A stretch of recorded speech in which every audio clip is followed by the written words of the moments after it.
Bonjour à tous, ici le Manga Anime Fan. On se retrouve aujourd'hui pour le classement du Shonen Jump numéro 10 de l'année 2022. C'est parti pour le classement, bien sûr.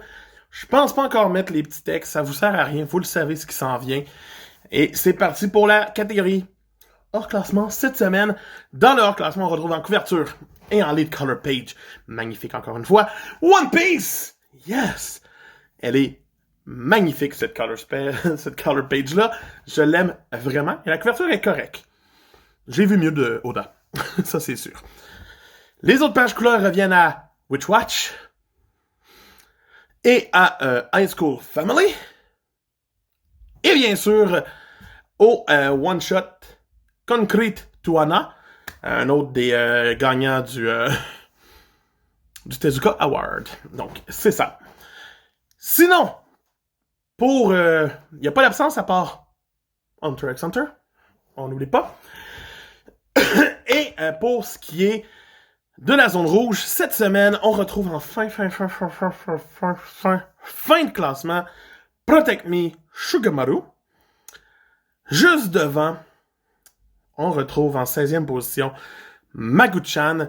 Et Magu-chan se terminerait cette semaine avec ce dernier chapitre officiellement et aurait droit à un chapitre dans le prochain Giga d'une 40aine de pages pour combler son dernier tome.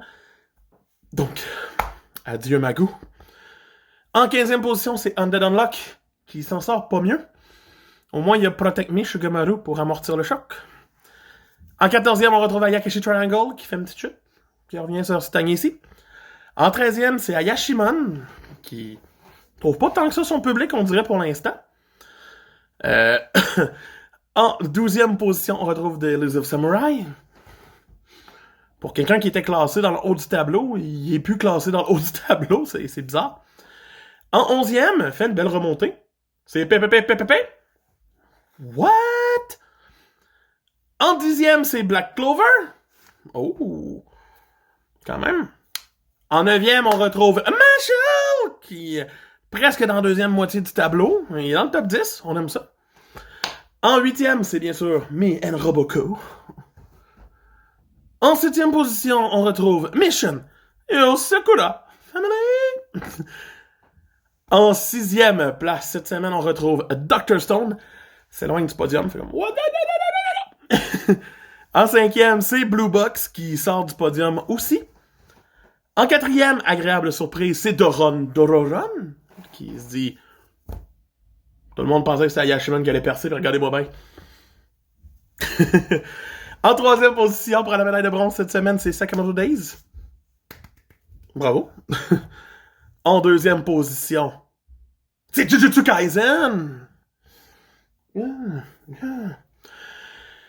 Donc, bien sûr, en première position cette semaine, c'est My Hero Academia.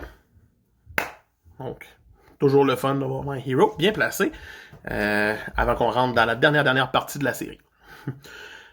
La semaine prochaine, nous retrouverons en couverture et en page couleur dans l'issue 11 une nouveauté qui se nommera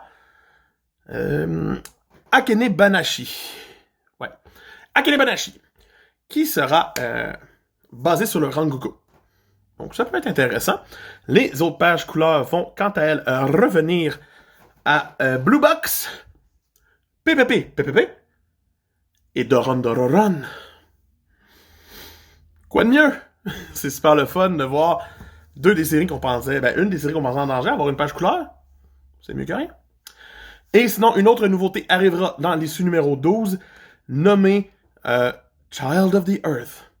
Donc, ça peut être intéressant. Reste à voir c'est quoi qui va se passer dans ces deux nouveautés-là et ce que l'avenir va nous réserver pour les fins de série prochaines. C'est Manga Anime Fan qui vous dit désolé, je le sors ce soir, cette vidéo. On se retrouve demain pour une manga review.